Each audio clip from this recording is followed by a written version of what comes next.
Uni knot is considered one of the most popular fishing knots because of its combination of strength, simplicity, and versatility. Many anglers use it for tying hooks, swivels, lures, weights, and other types of terminal tackle.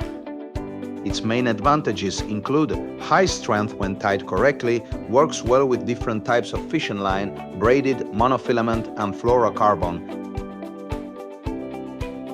Can be used in different variations, including connecting two lines with a double uni knot. For braided line, anglers often make 7-10 wraps because braid is more slippery than regular fishing line. Before tightening the knot, it is usually wetted with water or saliva to reduce friction and help maintain the line's strength. Modified versions of the uni knot are often designed to increase reliability and reduce the chance of slipping under heavy pressure. What do you think about this knot?